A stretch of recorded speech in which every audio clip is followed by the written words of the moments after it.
Hey there guys, what's up and welcome back to Two Toe Tags Metal Reviews. This here getting our final review of A Valediction by Obscura.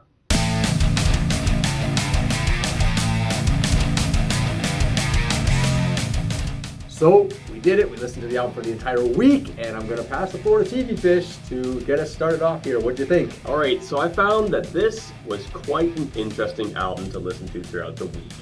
And, you know, to build off one of the things that I talked about previously when we checked out this album for the first time is that the solos are crazy, the guitars are crazy, and they're still crazy after an entire week of listening. And this is the kind of album where every single song has really good solos. Like all of them. Every song on the entire album. And it's kind of hard to do that because there's a lot of albums where it's like, wow, this album has great solos, but like, every single solo is a really good one. Yeah. It's really impressive that way. And speaking of solos, Orbital Elements 2, the format of that song, which is an instrumental song, is almost like a jazz tune with the fact that everyone gets a solo. And I thought that was awesome, that it's like, okay, you got guitars, then there's a bass solo, then there's a drum solo, and then it's like they play the head out. I thought that was really cool. But to contrast that, if you listen to a lot of the progressions that happen in this album and a lot of the guitar runs that are kind of going on, you can tell that this band has a lot of classical influence in their music. 100%. And that's awesome. And I love that you can hear that, but it's kind of subtle. But if you understand some general stuff about kind of classical music, you can see that in this album.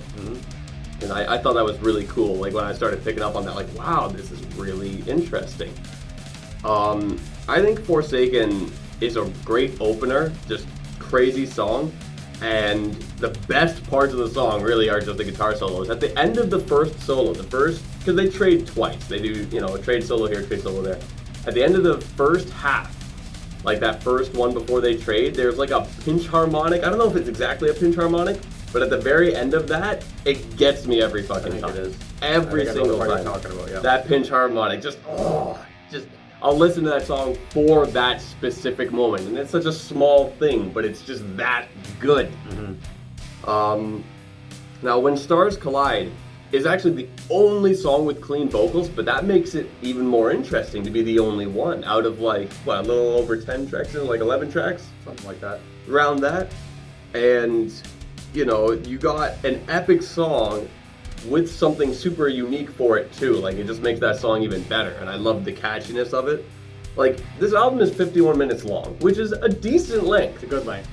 And it just blows by super fast. Every time I put it on, like I would get to the end and think, oh wow, it's over? Yeah. Something really interesting about the end is that Forsaken, first track, and Heritage, the last track, they both start and end with acoustic guitar, which is an amazing bookend, very clever. I like that a lot. I didn't notice that. That's a good thing. So, yeah, well, I think TV Fish kind of laid it out. Like, the highlight of this album is definitely guitars. Like, it steals the show. The point you made about the classical influence is definitely a good point to make, because you hear it all over the place, and you don't even have to be like a classical music connoisseur. Like I don't know a lot about classical music. I can definitely hear, like I've listened to classical music from time to time, and you definitely hear it in things like the sweep picking and the arpeggiated, you know, riffing and stuff like that. Those kind of things are just birthed out of classical music. So When Stars Collide is a good example. So that's probably my best song, my favorite song on the album. I don't know if it's the clean vocals in that song that make it sound different, and that's why I like it so much, but it stands out in such a good way because it's so catchy and so fresh. But during the verses, you got these sweep picks going on that just sound amazing, and it just is really colorful. I have a little bit of gripes with the album though, so let me get those out of the way. So my gripes with the album is that there's a lot on this album that kept reminding me of other things. Some things I could put my finger on, some things I couldn't. So I'll give you some examples. The intro to The Neuromancer, which is one of my favorite songs, I think it's a phenomenal song, but the intro reminds me a lot of Laid to Rest. And I know it's not just me, because even halfway through the week, I messaged him and I said, hey, what does the intro of The Neuromancer remind you of? Didn't give him any hints, and he straight up said Laid to Rest. Like I listened to it and now I'm like, oh, okay. Yeah, it's not it's not a carbon copy or nothing like that, but it's like very like in that same vein, same vibe. In addition to that, the next song after that, In Adversity, about a minute in, there's a part that sounds a lot like a section in Raining Blood. Again, this is a great song. I really like the choruses, and especially the riff in the chorus is really awesome. But the section that sounds like Raining Blood is like a little too samey for me. Then there's another part in Orbital Elements 2, reminds me of Hangar 18. There's a part in that song that reminds me of Dream Theater. There's another part in the song In Unity that reminds me of another Slayer riff. I couldn't put my finger on exactly what song it was from. But there's just that kind of stuff all over the album, and that really is a stain for me. I do not like when I'm constantly being reminded of other things when listening to the band that I'm reviewing. Now, what I have a hard time with is, do I fault them for this? Because I don't think they're doing it intentionally. Like, I'm guessing that they just are drawing from their influences. Maybe they heard a cool riff one time and they wrote a riff based on that riff, and now it just sounds the similar way. Like, I'm not exactly sure what's going on, but it bugs me. It just bugs me. It's always bugged me. I've mentioned this stuff on this channel many times. Every time I come across an album or a band that does this, it is a flaw for me, so I can't ignore it. Other than that, the album's got a lot going for it. I think I mentioned in the first impressions that there's a good diversity of sound here, but I'm going to contradict myself, which I do sometimes, and that's okay. There's a diversity of sound in the way that overall this is very melodic and it's very technical. So it's like melodic technical death metal is what I would kind of genre pit it in. But there's also stuff that gets thrashy, like the middle section during the solo of Devoured Usurper, very thrashy. And the Neuromancer has a very blackened feel to it, especially during the chorus compared to the rest of the album. And there's different variations throughout the album of sound. But for me, and this is where the contradiction comes in, it's not quite enough. I feel like this album doesn't have a lot of contour.